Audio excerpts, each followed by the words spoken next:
Welcome to the Veterans Archives podcast, where every veteran story is honored and celebrated. Join us as we delve into the rich histories and experiences of those who have served our nation. You can catch our podcast on all major podcast platforms, as well as every Wednesday at 2 p.m. Eastern Standard Time on Wreaths Across America Radio. At Veterans Archives, we believe your story matters. Visit our website at www.veteransarchives.org to explore more about our mission, discover resources for veterans, and stay updated on upcoming episodes. Connect with us on Facebook, Instagram, and LinkedIn to engage with our community. Subscribe, like, and share to spread awareness about our veteran stories. Whether you're a veteran, a supporter, or simply curious about the profound journeys of those who have served, Veterans Archives invites you to listen in, learn, and be inspired. Join us as we continue to honor and preserve the legacies of our veterans.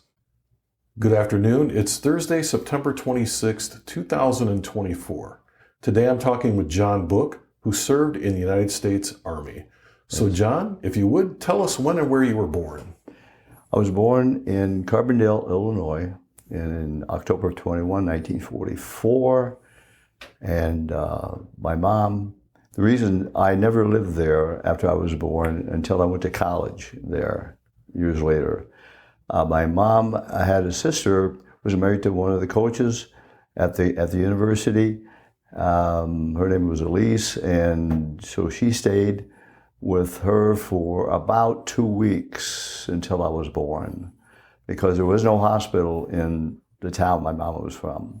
Okay, so you were born in Carbondale, but you never lived there. Right? Never lived there until years later I went to school there. Okay. And I graduated from there. Were a lot of the kids in your town then, were they born at home? At home. Okay. Right, at home. And my mom adamantly did not want to have me born at home. Mm-hmm. She was more comfortable with a hospital, with nurses and doctors in case something went wrong. So she was more comfortable that way. Okay. So what town did you go back to after you were born? It was during the war. Uh-huh. And I believe, I'm not really for sure, but my mom, when she was able, after I was born, went down to be with my dad in Florida. He was stationed at some place in Jacksonville, Florida. And until the war was over, that's where we were.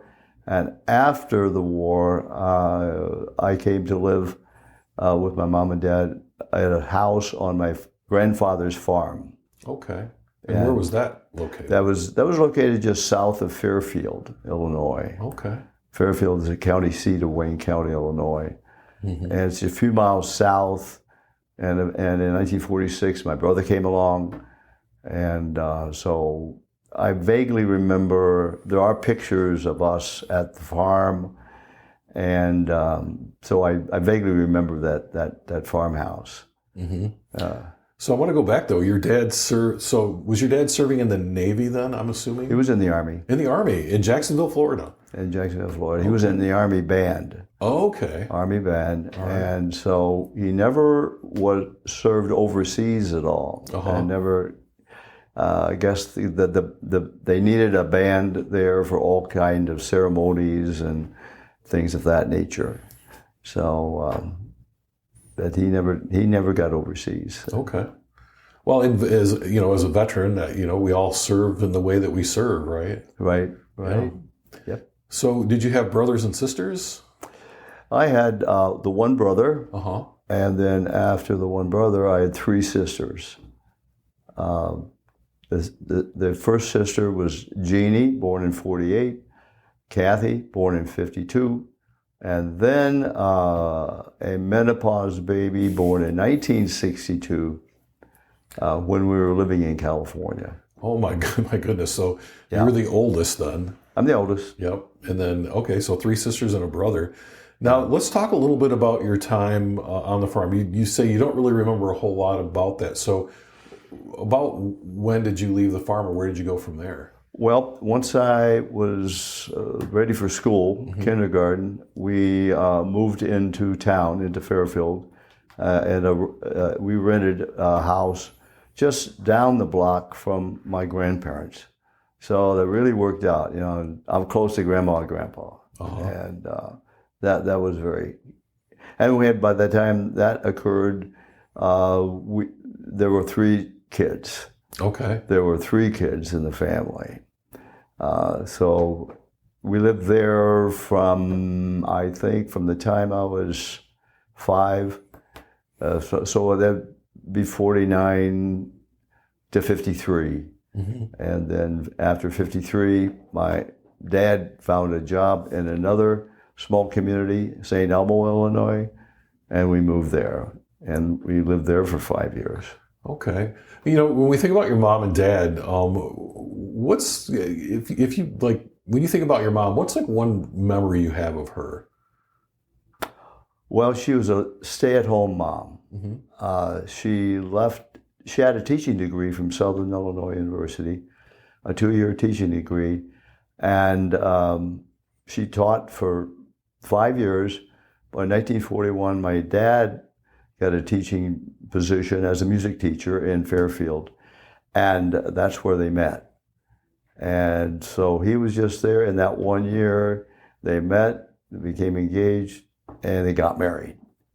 And during that time, male teachers, were allowed to stay on until after the school year, and then they went into service. Okay. So they got married in July 1942, right after school was out and before he went into the service. So he went to basic, I think, at Camp Stewart, Georgia, and then when my mom could go and be with him, she went there and she worked for the quartermaster. She was a great seamstress, and you know, doing all kinds of things, you know, on the uniforms and other things having to do with being a seamstress. And she could really work a sewing machine very well.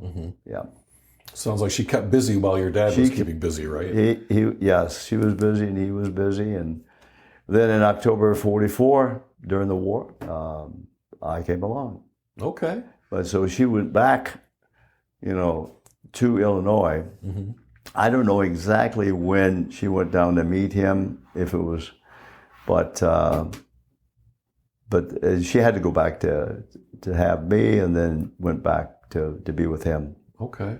Yeah. And so kind of the same question about your dad. What are some things you remember about your dad? Well, he was a music teacher, and he was a very good music teacher.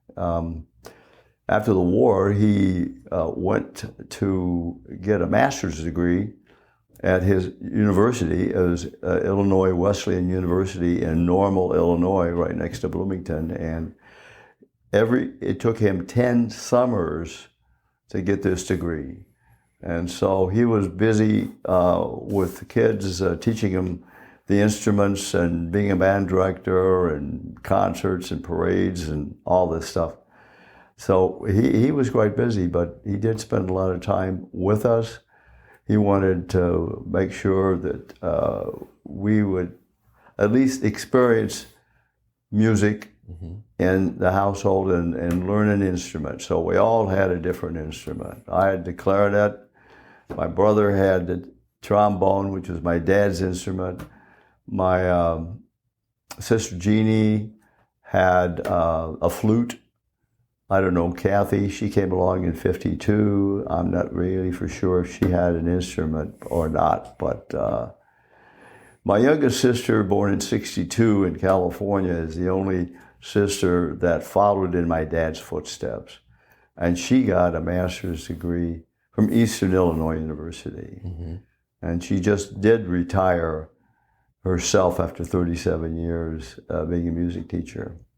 But you never really retire if you're in the music business, if you're a music teacher, because after that then comes, you know, giving lessons and filling in as a substitute teacher when you need it, when they need you and all that. But he was a very, you know, kind dad. He treated us very well, and it's always hard for him to say, I love you. Mm-hmm.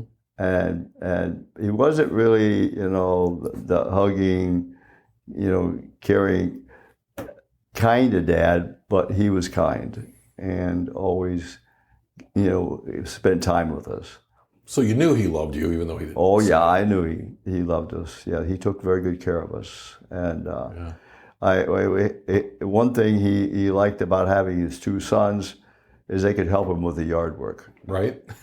and play ball with him. And he took us over to St. Louis one time to see Stan Musial play.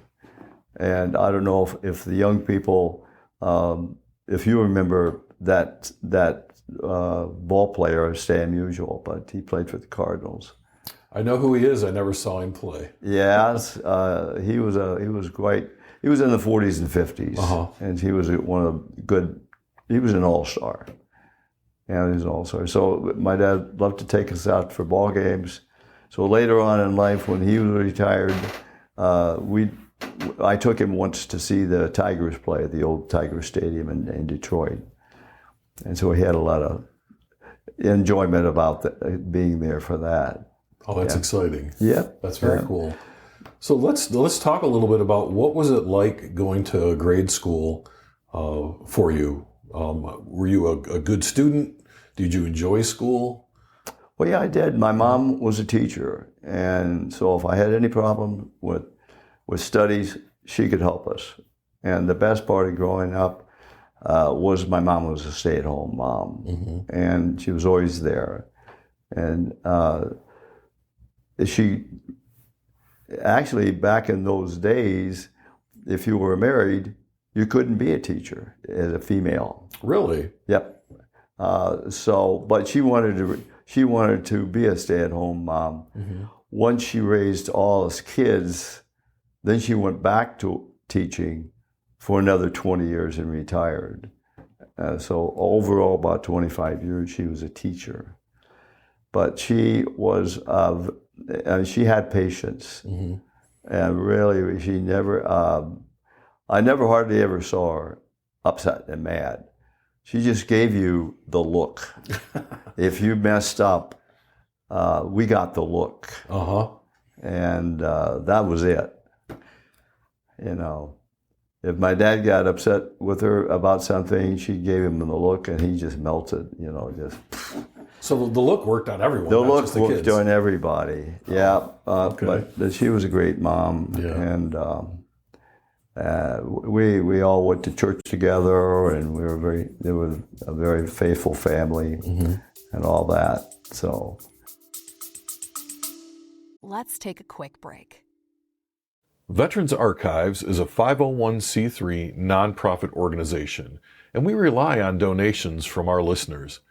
If you are enjoying these stories and would like to support our continued efforts, please go to www.veteransarchives.org and select the donate button. Thank you. Well, as you moved through your educational career, and you got into high school, did you play sports? Were you in the band? What kinds of things did you do in I was in the band, of course. I was in the band. In St. Elmo, when we moved from Fairfield in '53, it was a small town. And junior high and high school were in the same building. And so once I got into junior high, I was in the band with my dad. It was the only time I was ever in the band with my dad. So I know I watched myself so I wouldn't mess up, How did it feel to be in the band with your dad, though? Oh, it was good. Yeah, it was good. I didn't take any flack from anybody. That he was there. Everybody really appreciated him. It was a small town. He was the only music teacher in the entire town, about 2,500 people. And so he worked with the grade school kids in getting them ready with instruments and everything. And so that once they were in junior high, they would be ready to be in the band if they still wanted to. It was all elective. Right. So he tried to create, an environment which is be welcoming to the kids. So he had a lot of patience, because trying to learn an instrument, it took me a few years to get a decent note out of my clarinet. That's a tough instrument to play. It's a reed. Yeah. Yeah. It was a tough instrument to play, but it was easier for me than the cornet. I wanted to be a trumpet player first, either trumpet or cornet. They're about the same, and but I just couldn't get the knack of the embouchure, how my lips, and the mouthpiece worked together. Yeah. So reed was better, and later on in life, I also tried the saxophone, and I love the sax. A lot easier to play even than the clarinet. Really? Because it looks so complicated.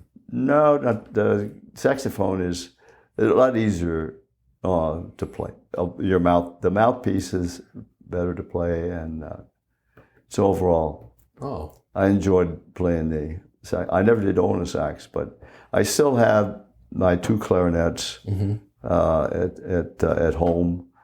One clarinet was for the marching band, and the other clarinet is for the concert band. Because you don't want to have a good clarinet out in all the weather and all that. So right. I feel like we should have had you bring it with you. It would have been nice to hear a song. No, I was considering maybe going into a community band with the clarinet, but I need lessons. It's been so long, I wouldn't have to take lessons all over again, and the clarinets probably need to have some maintenance done on them to get them fixed up a little bit.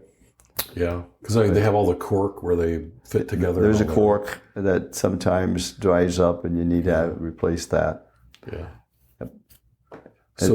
So you anything else stand out in high school? You just kind of made it through high school, and then... Well, what stood out in high school is that once my dad got a master's degree in 1958, he was heeding the advice of our relatives in Southern California to come to California, the land of milk and honey. Right, opportunity, all that stuff. And in Southern California, because a lot of relatives of ours worked in the war plants there during the war, and they're telling us the school systems are just bursting at the seams, the demand is just out there. So he did, and he auctioned off everything that we had, furniture, appliances, and off we went to Riverside, California. In 1958, we drove out there in our 1958 Pontiac station wagon with no air, mom, dad, and 4 kids. Yeah. And I don't want to interrupt, but for the people listening out there, they used to make cars that did not have air conditioning. Air conditioning didn't exist for a long time. Not then. It made for some nice warm rides. Yep. Yeah. Well, you could roll down the window, and that was the air conditioning. We used to call that 260 air conditioning, where you roll down 2 windows and go 60 miles an hour. Yep. Yeah. Yes. So that was quite an experience to go from Southern Illinois, and it wasn't as diverse at all, but out in California, everything was diverse and different, and but we didn't have too much problem assimilating out there. I found out that when I was in 9th grade, I was not in high school. Because the population was growing so fast, there was not enough room for 9th grade in the high school. But they had room for us in the junior high, so I was still in junior high. They didn't have middle schools. They didn't have any middle schools back then. So I was in junior high, Shamawa Junior High, and then after that, I was in Ramona High School for my 10th and 11th. And then my senior year, my mom and dad decided that they're going to move to a new home in Riverside. And I still couldn't understand years later why they made that decision, because we were only in that house for a year, and then we moved back to Illinois. We moved back. They were homesick for Illinois. My grandfather had passed away, and they felt the urge to go back. And even though California was nice, my aunt and uncle lived out there, and I had some other relatives. And but anyway, that was my high school experience, is just adjusting to all the things going on. Mm-hmm. But I was in band, and I was in sports. I was in track. Okay. And I did a little football, but I enjoyed track better because I could run. Mm-hmm. You know, if I ever got in trouble with anybody, I could run. I could run. But I did all types of running and track and 440 relay and sprints, and nothing long like cross country or anything like that. I did the broad jump. That's what they called it back then. Now they call it the long jump. Mm-hmm. I did tried my hand at high jump, but track was okay with me. Yep. And, so you enjoyed that. Yeah, and I was in the way they organized the high schools out there. When you went into high school, you had certain programs you can get into. If you just wanted a degree, that's it. There was a curriculum for that. There was a curriculum for people going into trade schools. Mm-hmm.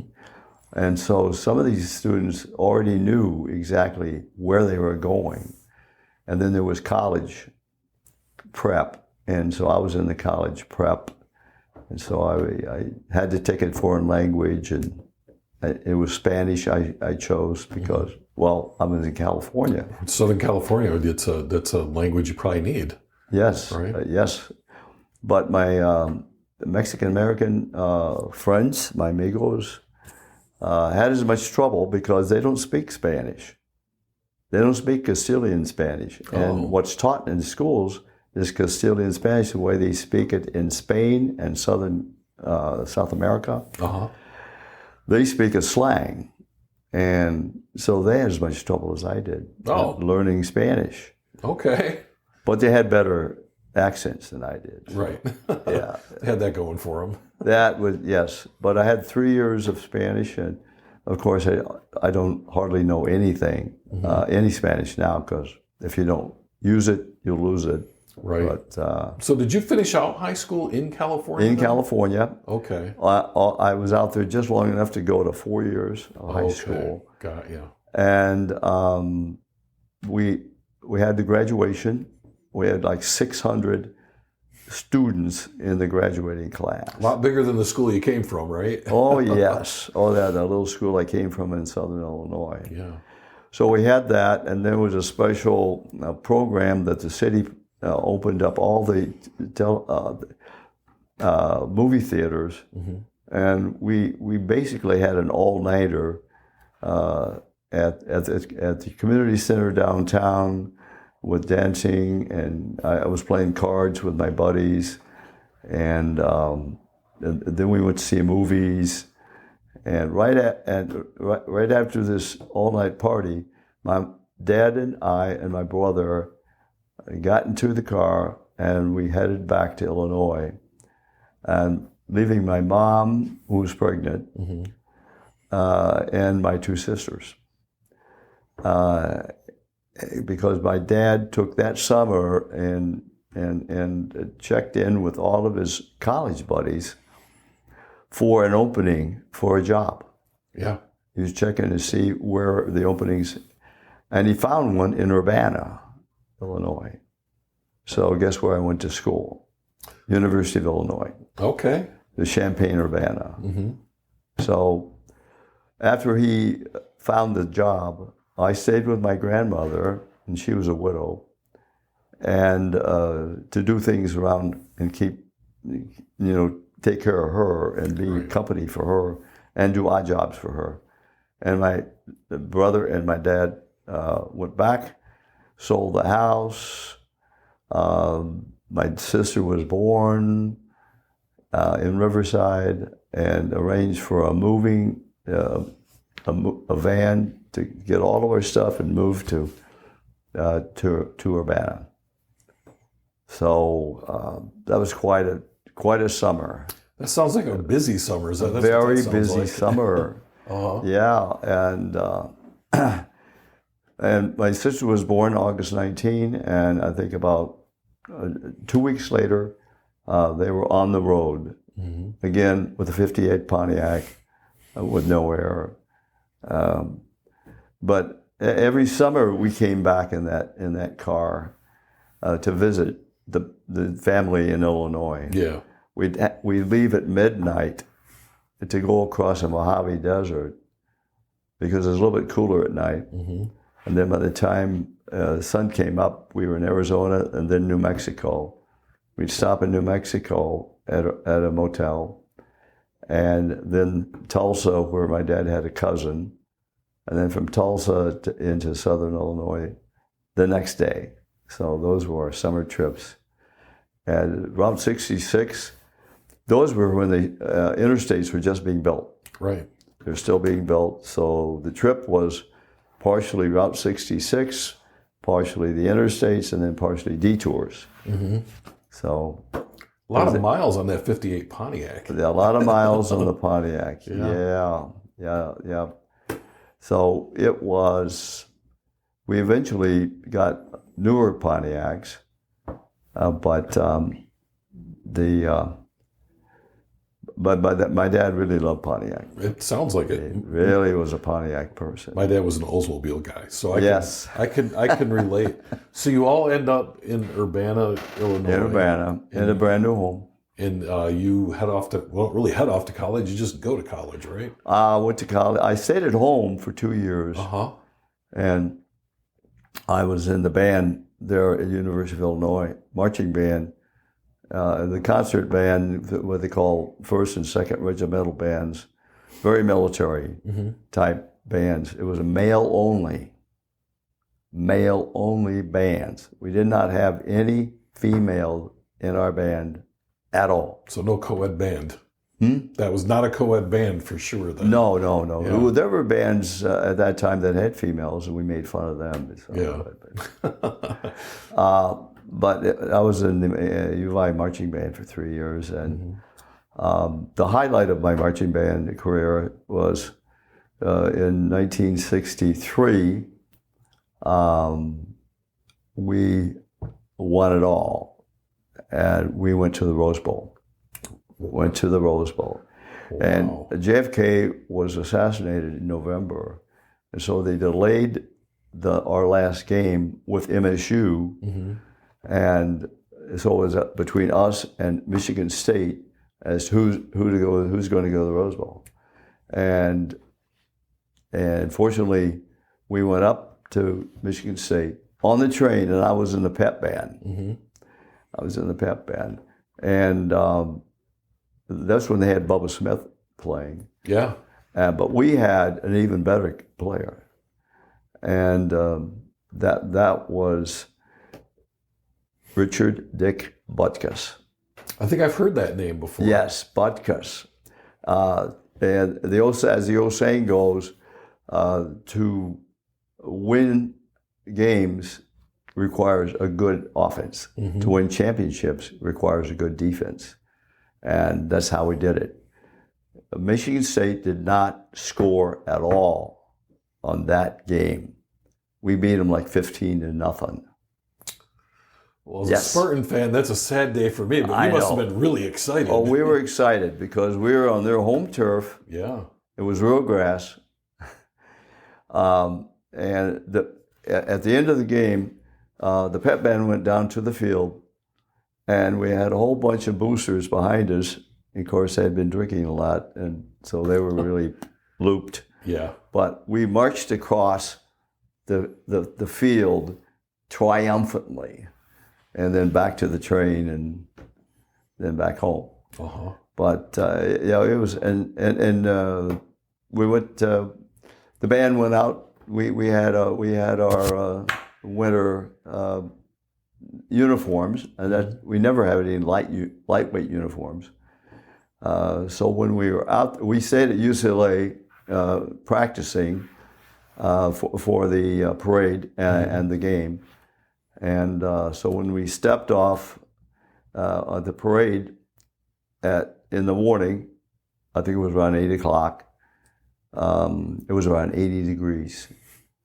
And that's hot for Pasadena at that time. Right. Because it's usually a little bit chilly in the morning. It's a little bit chilly there in the, right. Yeah. And it does get cold in California during the wintertime. It's not like Florida. But it was warm that day. And so we stepped up. And it's 5.5 miles, 2.5 hours. Then we had a box lunch and then bussed over to the stadium. And we played the Huskies and we beat them. So it's an amazing year for you. That was the highlight of my marching band career right there. But I had another year, I was in the marching band. Okay. But after that, I transferred down to Southern Illinois and finished up at Southern Illinois. So what did you get your degree in? My degree is accounting, finance. Okay. And I started in engineering at U of I, but then they had a terrific way of vetting everybody. And so you got a pretty good idea. They didn't want to waste your time or their time. And so I went into general studies, and then the counselors kind of directed me toward the School of Business. So I wound up there. And so you graduated in 64? I graduated in 67. Oh, 67. I lost some credits because I changed schools. Yeah. But all of 1966, I went solid the whole year, summer school. And because my deferment was for 5 years, and I was afraid that I was going to be drafted. And I wanted to serve my country in the way I wanted to serve it. So I sat down with Army Audit Agency and Air Force Audit Agency because they had a program that they will train you for 6 months. Then you are drafted, go in, do basic, and they will attach you as a military auditor out of basic. That didn't happen. They couldn't get me attached to them, even though they had quite a pull. Right. But so they got me in the finance corps. Okay. But they got me in the finance corps. But I did. I go through basic training at Fort Leonard Wood, Missouri. At a pretty good time when it wasn't too hot. It was a fall. Let me ask you this though. So really, for almost your whole life at this point, you've pretty much been very close to your family. Very close, yes. And so you get on the bus, I'm assuming, to go to Fort Leonard Wood. What was it like when you stepped off that bus into basic training? What do you remember about that? How'd you feel? Well, I was feeling, what's going on. I didn't know exactly what it was going to be like. Nobody ever, but everybody was good. I tell you, the drill instructors had a big job ahead of them because this was in Vietnam, and there wasn't a all volunteer army, and so they had to train so many troops to go over there. And what a lot of people don't realize is just how many troops were there in Vietnam. And so everything was rush, and you just had to, go with it. And nobody really put up any fight at all because they saw the importance of training and getting ready for that. Not everybody who went through basic went to NAM, but quite a few. Right. Quite a few. But it was I was young, and some of the recruits there were a little bit older, and some were married, and so they're a little bit out of shape. And me, I was in pretty good shape then, especially for all the marching over to the rifle range for 2 weeks. Right. Well, you had marching down. You know how to march. I knew how to march. Absolutely. This time I'm marching with an M14. Right. It's a little different. Yeah, a little bit different. I wasn't introduced to M16 until I was called up to go to Vietnam. But they did get me into the Finance Corps. So the Finance Corps is at Fort Benjamin Harrison, which is near Indianapolis. And that's where all the administration and military occupational specialties are. And they have a lot of people from all branches that are going there.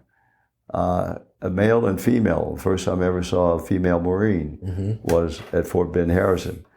And they had foreign officers there too.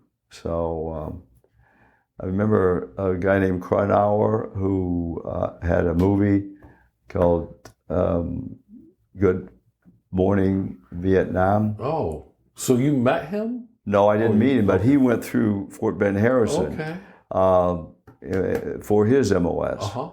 And but I learned later on about it when I saw the movie with Robin Williams. Right. But that was an interesting movie and very, very true, because every morning in Vietnam, when we were at breakfast, Armed Forces radio came on, and they'd always say, "Good morning, Vietnam." And he always start off. All the other DJs after him pretty much used his same techniques. So he sort of started that. Yes, he started that. So how long were you at Fort Benjamin Harris then? I was at Ben Harrison until I think around February of '68. Okay. And I was on orders. Here's the interesting part of my story. I was on orders to Korea. I could have gone to Korea, not thinking later on I would be levied to Vietnam. Right. So I called the gentleman up in Chicago where I trained with Army Audit, and I said, I'd like to stay stateside. Could you find me a stateside assignment? He said, okay, I'll get back to you. And he got back to me and said, I got one for you. You're going to be attached to, you're going to be working with a task force at the Army Tank Automotive Command in Warren, Michigan. And I said, really, what's the mission there? I said, your mission with the task force is going to clean up the books and records of this operation there, this tank production operation, because it's so screwed up that Army Audit will not go in to do an audit. Wow. And there was 7,000 civilians that worked there at that time, and Chrysler was the main contractor. I said, really? Wow, that's your tax dollars at work, or not. Sounds like a lot of work to fix. And yes, there was a lot of transactions to go through. You had to go through quite a few transactions and see if everything is correct with each one of them. It almost seemed like an impossible task. But I was working with a group, and but one of the female workers there at the plant was my future wife. Oh.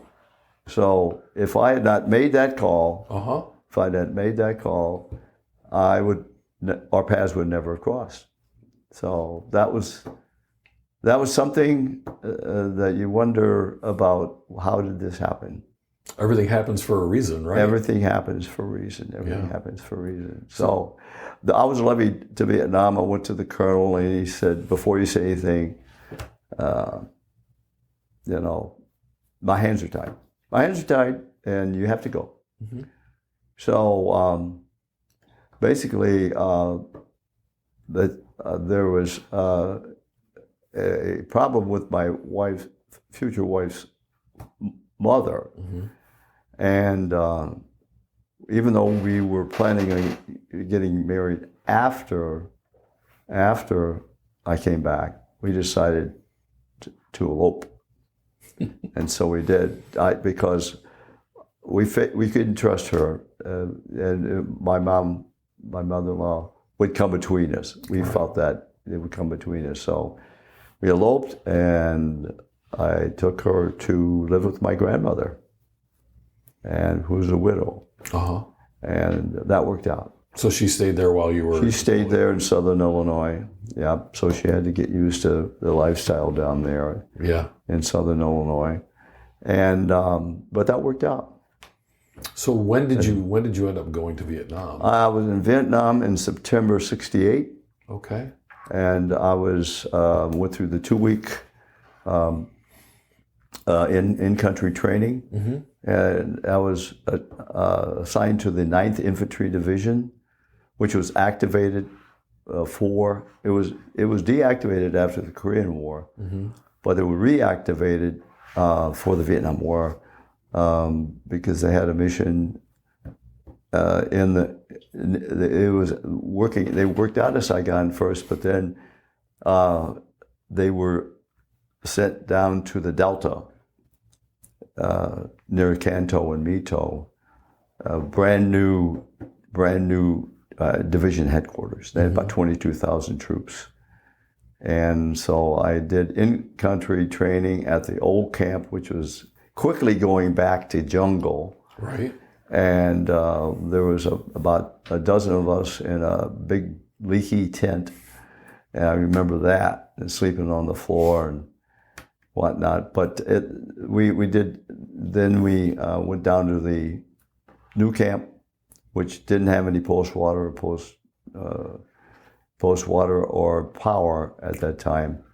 And I was assigned to an administrative company down there. And I and another guy was responsible for one of the most dangerous jobs at the camp. That's officers' pay. That could be a minefield, can it? It's right, because if you cannot screw up anybody's pay, especially an officer's pay. Mm-hmm. So we in-processed officers one day, in-processed about 25 doctors from Puerto Rico. I in-processed a full-bird colonel one day and went to see him.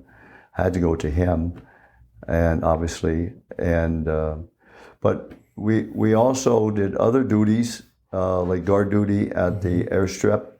I did a lot of guard duty at the airstrip and working in KP, because even though we had ladies from the village at the kitchen, we still had to pull KP. I think it's just a military thing, right? It is. Wherever you end up, you're peeling potatoes somewhere. My two grandsons both have been in the Army and back, Mm-hmm. and they don't have KP anymore. And they said, well, that's all part of the adventure. That's all part of the good times, to work in the kitchen, right? For one of the most meanest persons on it is a kitchen sergeant. Oh yeah.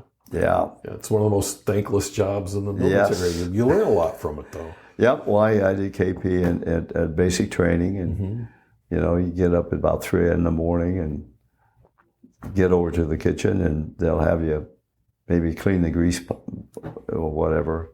Right. A lot of things. Yeah, it's you're a slave for a day. You're definitely a slave for a day. That's true. But so, anyways, my experience at Dong Tam was not too bad at all. Not too bad at all. A company area that one of the bravest people that I ran across there were the LRPs, long range reconnaissance patrols. They were in the company area right next to us. And I went over there for movies and snacks and quite a bit. And they would go out and do recon in full camo, head to toe, for about a week or so. And they would go right up into even sometimes the middle of the enemy and do recon. Never engaged unless they were engaged, and brave soldiers. It's only a very dangerous job. Very dangerous job. Very dangerous job. Did you make a lot of friends when you were there? Yeah, I did, but we didn't, connect afterwards though. But they made a lot of friends. Yeah. Made a lot of friends. And how long were you there? I was there 9 months because I was there near the end of my 2-year, commitment. And I did get early out to go to grad school. Okay. So I didn't know about that, and I learned about that. Actually, shortly after I left, the 9th Infantry was disbanded, and they started, when Nixon made a promise to take the troops, to start bringing the troops down, he was right on, and he fulfilled that promise, and so that's why I voted for him. And because there was 500,000 boots on the ground when I was there. That's a hard number to get your arms around. Over 500,000 troops. It's a lot of people. A lot of people, and there were a lot more troops involved with that, and wounded and deaths than all the other conflicts that we've had since then combined. It's a lot. It's a huge number. Huge number. So they started. So I was able to come back in June 3rd, 1969, and took the long airplane ride from Kyoto, Japan. We went from Benoit to Kyoto, Japan, and Kyoto, Japan to Traverse Air Force Base. It was a 10-hour flight with 250, and you go from the jungle, right, and then cabin air and all for 10 hours. A lot of us were sick when we got to Traverse. Yeah. But then we had to go out process at Oakland Army Base. And it took me a whole day because I was coming back in country and then leaving the service. And so around midnight that day, I finally got onto a bus and went down to Fresno to meet my family. My mom and dad, wife and little sister came to meet me. And then I had an aunt and uncle that he was an orange grove. He had an orange grove just north of Visalia. And so they all came to meet me. How'd it feel to be home?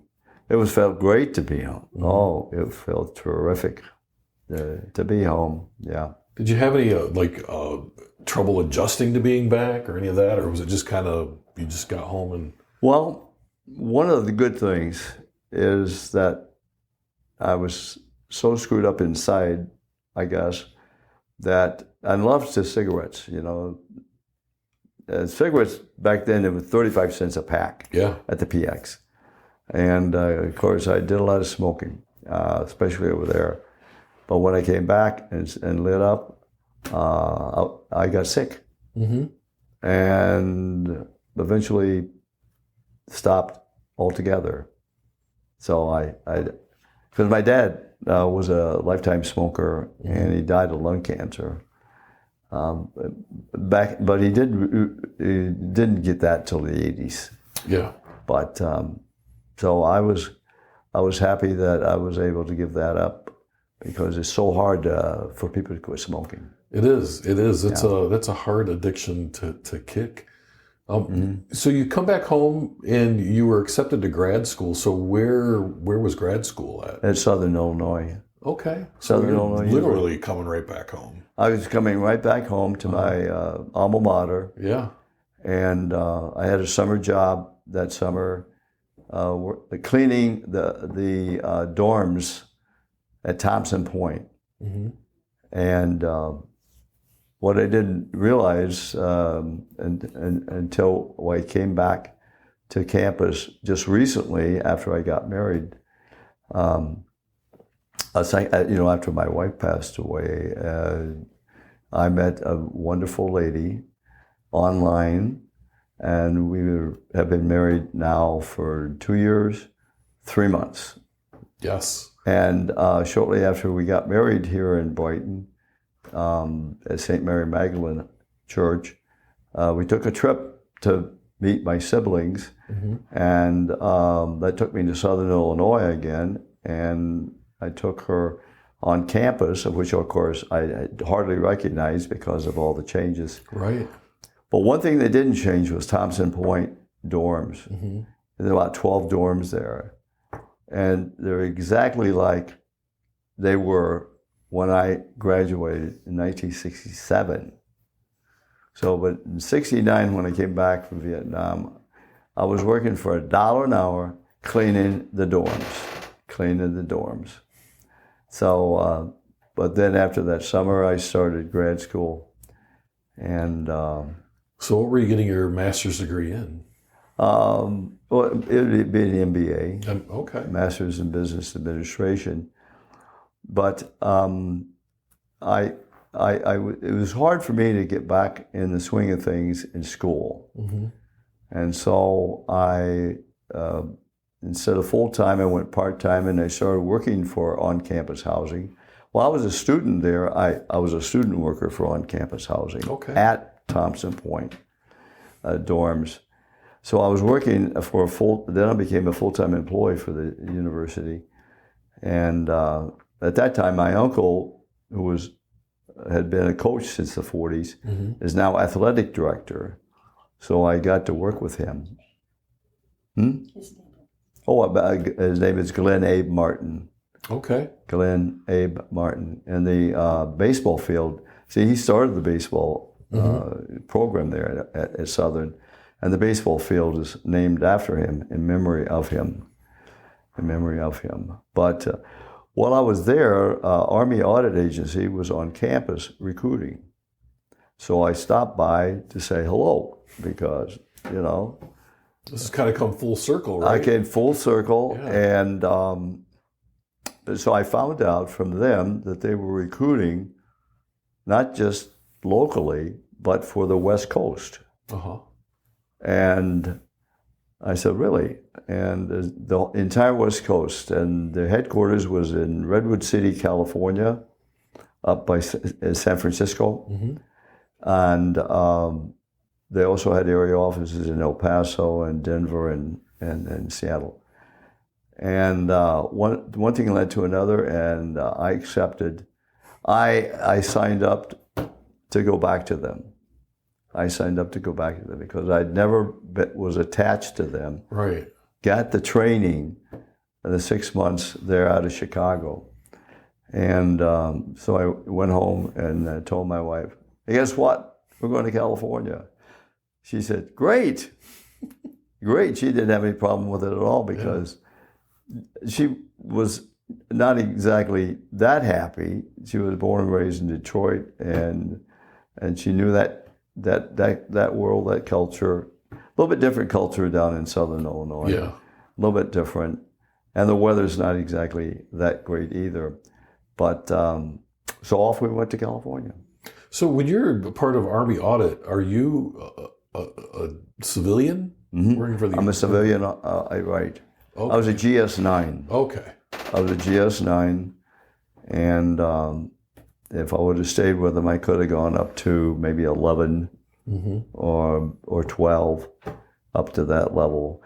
But I was under contract with them for 2 years. Okay. They moved us to California, and I worked for them for 2 years.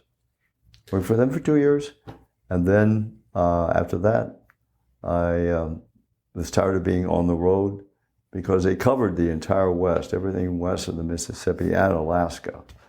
So if you're going to go audit, you had to go somewhere to do that. You have to, yes. Right. And there was the mission-oriented audits at that time. Mm-hmm. They changed to Army-wide, worldwide audits, just auditing certain functions. Mm-hmm. But back then, it was a mission-oriented audit. So when we audited Fort Ord, which is near Monterey, it was for 2 months. Yeah. When we audited an Army depot in Tuala, Utah, it was for like 2 months. And so those are the audits that we audited. The Army, Oakland Army Base, that was 6 months. But that was right after I went to a couple-week training there in California. But Redwood City was the headquarters of the Western area. And I thought I'd be off to wherever right afterwards, but it happened to be 6 months in Oakland. Okay. So I was a little disappointed because I wanted to, Yeah. go to the other places. So I had to commute up to Oakland for 6 months. But those were the audits I was on, and audited the Fifth Army headquarters up in San Francisco, Letterman General Hospital, which is right next door, up there in San Francisco. And I think one of the last audits I was on was the Oregon National Guard, because we audited the Oregon National Guard. Because after Fort Ord, I was doing audits on weapons accounting and internal control over weapons and ammunition. A lot of armories were being broken into back in those days. And so we had to tighten up internal controls and everything over that. So Oregon was a beautiful place. And I was in a lot of different armories up and down that state. But then after that, 2 years, we decided, well, it's time to buy a house, start a family, and get into debt. Yes, that's very important. Very into that's the American way. Right. So where did you go? I went to work for the state of California for 2 years. Okay. Sort of like a transition job. And we settled in, we had an apartment in San Mateo. And I was a business tax auditor for the Board of Equalization. Board of Equalization is one of the largest government entities in California, because part of it is business taxes, which is sales and use, and property taxes. But I was a business tax auditor for San Mateo County. But after that, I switched to retail, and then eventually got into manufacturing, and started grad school again at San Jose State University. Okay. Yep. So, but I wound up being 18 years in the San Francisco Bay Area. Oh, okay. So you stayed there for a while. We stayed there. We stayed there for a while. I had 2 daughters. One born in '72, and in Hayward, California, she was born. And then my youngest daughter, Debbie, was born in San Jose in '79. So they were like 7 years apart. It was difficult for my wife to have any more kids after that. Yeah. So it was a miscarriage in between. Okay. And but after a while, we got homesick for back here, and I decided to. I was looking for a job back here from California, but it's almost impossible to find new jobs. Yeah. So we just sold the last house. We lived in 3 different homes in 16 years, and so the real estate market there in California is just booming. Yes, you probably didn't have any problem selling your homes. No, I didn't have any problem at all. I didn't have to worry about staging it or marketing it. just put out a for sale sign and boom, Someone would buy it. someone would buy it. Yeah. Someone would buy it. So I took the appreciation from the house and moved us back in '88. Okay. And Where did you end up in '88? in '88, we stayed with in-laws for a while, but then we wound up renting a house in Canton. Okay. And my oldest daughter graduated from high school in Plymouth Canton High School. Mm-hmm. And but I had a job as a plant controller at a chemical plant in Riverview, right next to Wyandotte. It's not there anymore, but it was a big one. And they had about 50 acres, 12 processes, and employed about 250 people. So it was a big plant. And how long were you there? I was there for about 5 years. Okay. And then I moved on to be a controller at another company, Cux Graphic Systems, they were based in the western part of Detroit on Burt Road. And I worked there as a controller until they basically went out of business. Went out of business because Amoco and BP were our biggest customers, and they merged, and that put a big constraint because it took them 3 years to come up with a new image. And we were in the sign business. We were in the sign and imaging business, sign material. So I had to leave from there. I was laid off from there because the company was going down. And then I found part-time jobs. And eventually, it was in 1964 that we sold our house in Allen Park. And I moved to Dundee for a year. And then, but found another controller job in Lansing. Okay. Found another job in Lansing. So that's what took me to Lansing, was a job with the mechanical contractor.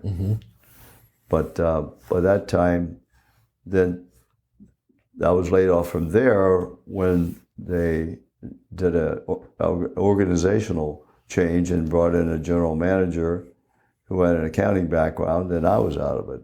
Right, because he could do both, job, right? Yeah, yeah. He could do being general manager and the finance and accounting.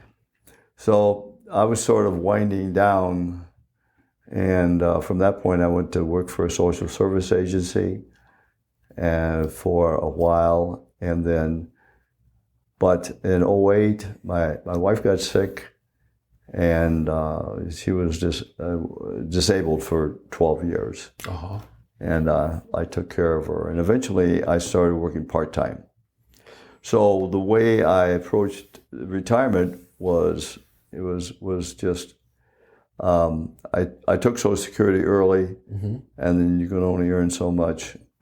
And then I was sort of working part-time. In my last 6 or 7 years, I was working mainly part-time. But then in January 1st, at the age of 77, 2022, I retired. Wow. Because at that time, I had met Joan, and we were preparing the house for sale, and we were preparing for a wedding in June, and so I was able to sell my house, and my wife passed away in March 9, 2020, not from COVID. Right. What was she? What was her illness? If you don't mind my asking. Well, she was had a variety of medical issues. One was she was insulin-dependent diabetic, and then in '08 she got collapsed. She got Guillain-Barré, which is a neurological condition. Right.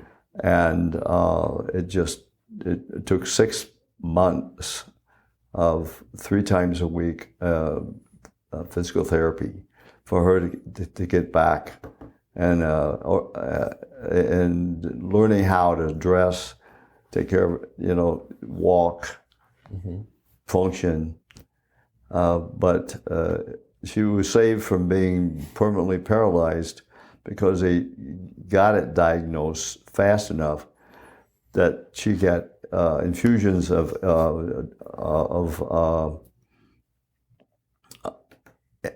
antibodies. Her antibodies couldn't fight against this. It was caused by a virus, probably from a flu shot. That's what the neurologist suspected. And her antibodies just couldn't fight against it, so she had infusions of antibodies, 5 in the hospital and 2 afterwards. Wow. But then all the physical therapy. But then she contracted CLL, which is leukemia. And that's what finally killed her, was the leukemia. It came back. It got stronger and stronger. And she was in the hospital for 2 weeks, about 7 transfusions, which caused blood clots, which caused major stroke, 2 major strokes. So if you go back to leukemia, that was the cause, even though the strokes are on the death certificate. Right. Yeah. How long were you married? 51 years. It's a long time. It's a long time. It doesn't seem that long. No. But you lived quite a life for that 51 years. For 51 years, yes. Yep. And then what about your daughters? What do they do? Well, my oldest daughter is a mortgage banker for John Adams mortgage company out of Southfield. Okay. And they're owned by Real Estate One. So Real Estate One and them, they work together. She's working out of her house mostly. She lives in Westland. Ever since COVID, more and more people are working out of their homes. Oh, yeah. Yeah. So she's working out of her home. She goes into the office for meetings, but most of the time she's working out of her home. Then my youngest daughter is working in medical records. She has an associate's degree in medical building and coding, and so she uses that education to take care of all the medical records for about 20 cardiologists. And she's working with the hospital, the new hospital in East Lansing, the McLaren. Yeah, very familiar with that. Right. Yeah. Yeah. She thought they would transfer her department to the hospital, but she's not working there. She's working in another place in East Lansing. But she is working in cooperation with the hospital. Okay. She communicates with all the cardiologists and everything. So she and another person that helps her in the medical records. So it sounds like both kids took a little bit of what you do. Took a little bit after you then. So I guess it gets a part of my DNA because I like working with numbers. I was very good in math and all that, In high school, I was kind of a dork, but because I was more concerned with my education. I really loved math. Yeah, really loved math. But I never wanted to be a math teacher because I saw that how much of a struggle it was for my parents being teachers. And I didn't think I would be that great of a teacher. But I was a mentor to a lot of people that worked for me. I was a controller for a lot of different manufacturing companies over the years and had a team of people that worked for me. And I sort of mentored them. So you were a teacher of sorts. I was a teacher of sorts. Yes. Yep. So you now, what year did you lose your wife? That was 2020. Okay. In March 9. Just as COVID was beginning. Yeah. To really the lockdown on everything just became a lockdown. Right before the world shut down is what we say. Yeah, right. Yeah. The world was shutting down, and it was a pretty bad time Yeah. to have that happen because I was pretty much shut in. Right. Now you're really alone, right? Because you don't have your wife and you really can't go and do things either. No, at that time. Yeah. So it was. I was looking for somebody. So let's I was talk looking about for that something. because we can't see her on camera, and she hasn't really talked a lot, which is. So tell me, what happened? Well- you said you met somebody online, but there's more to the story than just that, right? Well, yes, there is. She and I both signed up on CatholicMatch.com. Because if anybody I was looking for, my number one reason, the number one aspect of a spouse was faith, strong faith. And so that's why I looked in this versus, Match.com or eHarmony. Right. And I did date a lady down in Ohio, but nothing was going there. And then my subscription ran out, and I thought I was going to be cut off, but I saw that I wasn't. And then I saw this lady from Brighton pop up on the screen, and her name was Joan, and I especially saw a picture of her on a John Deere tractor. Well. And that I said, I got to meet this lady. Yeah. I've got to meet this lady. And so I think she said something to me first. I wrote you. Yeah. She wrote me first, and then I wrote her back, and then I said, I think I'm going to be cut off any time now. So I sent her my phone number and my email address, and we connected. And we connected, and we set up a meeting, which was halfway between Brighton and Lansing and Fowlerville. So we met at Fowlerville Farms for lunch, and it turned out to be a 3-hour lunch. It's great food there too, by the way. Oh yes, yes, Great food there. it's very good food. And we had our lunch, and we talked, and I really felt something from that first time, and I think that was on a Thursday. It was November the 4th. And that'll always be, an important date. Yeah. An important date, not just election day, but an important day in our lives. Yeah. And then the next date was Saturday Mass at St. Mary Magdalene here in town, Brighton Township on Old 23, and while we were there, just around the corner inside the church, walked a familiar face. It was Father Paul Erickson, and he was at St. George's in Lansing, which was my parish, and I knew him right out of seminary. Yeah. I knew him right out of seminary. He's recognizable because he has a big bushy beard. Big bushy beard. And I said, Father Paul, what are you doing here? And he says, well, I work here. I said, oh, yes, that's right. I see you're working. Yes. And so that was interesting.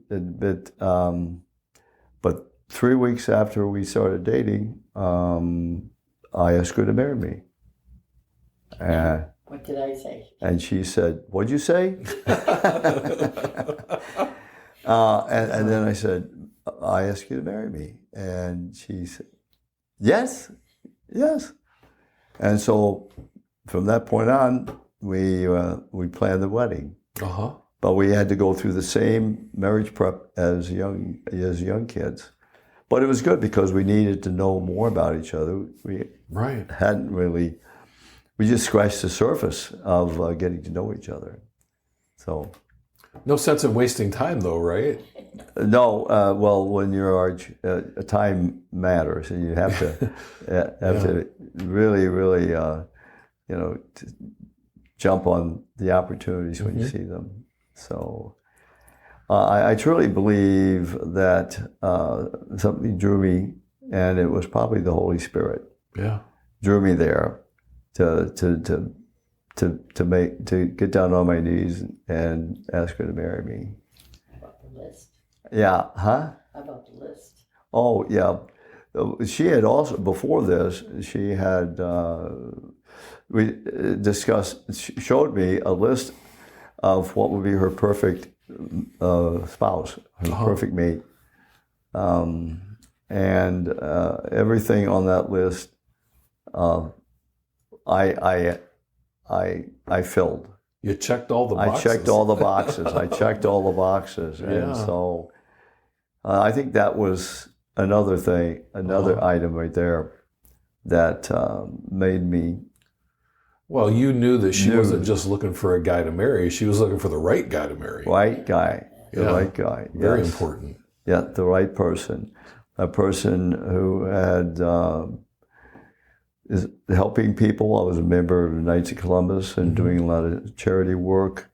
I took care of my wife for 12 years and was faithful in doing that.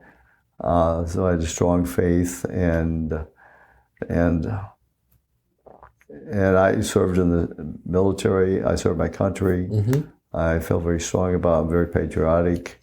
I'm in the 4th degree, the patriotic degree of Knights of Columbus. I was in the Honor Guard for 20 years. Old regalia, not the new regalia. But still, One of the items on the list was, I want someone who loves our country.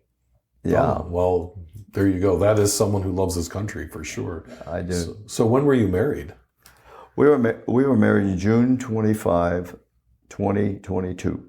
Well, so it was 2 years, 3 months, and 1 day. well, but like we said, I think we said this before we started recording.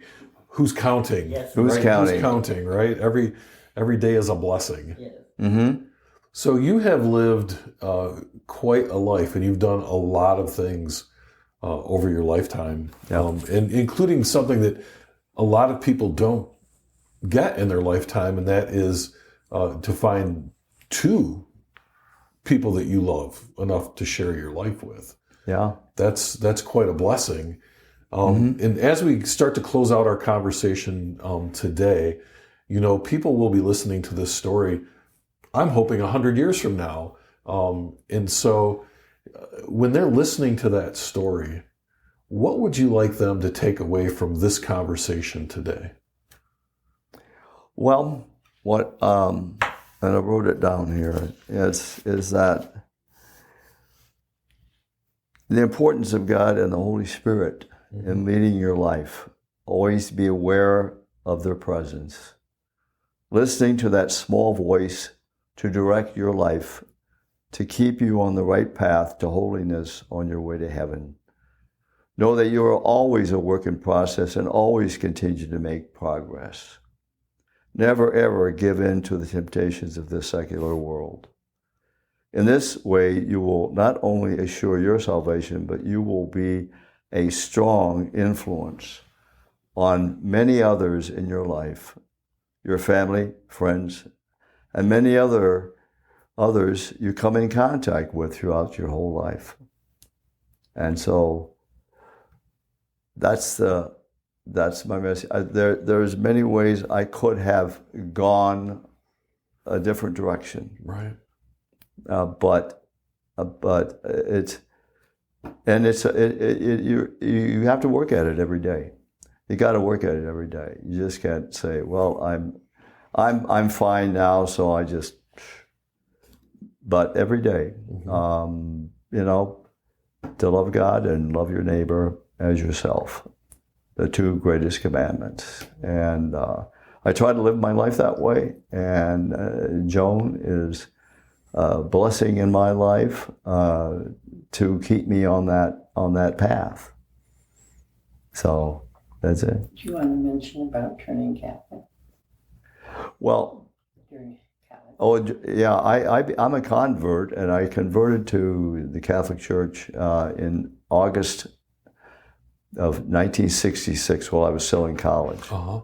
I had a roommate who was Lebanese American and Catholic, and he led me to the church. He started attending Mass and going to Newman Center, and that's how I was led to the Catholic Church. So, And that's made all the difference, it sounds like. it's made all the difference, and I didn't know that much when I turned Catholic about the Catholic Church, but I knew enough, and I was not happy with the Protestant church that I belonged to. So, and my family, when I turned Catholic, had no problem Right. at all. There wasn't any, big to-do about it. I'm an adult, and I chose what I figured was the right path for me. Mm-hmm. And it was the worship that really drove me. It was just a beautiful church that Christ established, and it still is going. There's been a lot of ups and downs, but I'm very happy of where I am, and we have as soon as we have more time, we're going to be more useful as far as helping people Mm-hmm. and doing outreach work. Well, great. Yep. Well, and thank you for meeting me here today and for sharing your story with everyone. It's been a pleasure to get to know you and to learn more about you. Thank you. Thank you. Thank you for listening to the Veterans Archives podcast, where every veteran story is honored and celebrated. Join us as we explore the rich histories and experiences of those who have served our nation. You can catch our podcasts on all major podcast platforms, as well as every Wednesday at 2 p.m. Eastern Standard Time on Wreaths Across America Radio. At Veterans Archives, we believe your story matters. Visit our website at www.veteransarchives.org to discover more about our mission, access resources for veterans, and stay updated on upcoming episodes. Connect with us on Facebook, Instagram, and LinkedIn to engage with our community. Subscribe, like, and share to spread awareness about our veterans' stories. Whether you're a veteran, a supporter, or simply curious about the profound journeys of those who have served, Veterans Archives invites you to listen in, learn, and be inspired. Join us as we continue to honor and preserve the legacies of our veterans. Remember, your story matters. Visit us online today at www.veteransarchives.org and connect with us on social media and stay informed and engaged. And as always, thank you for your support.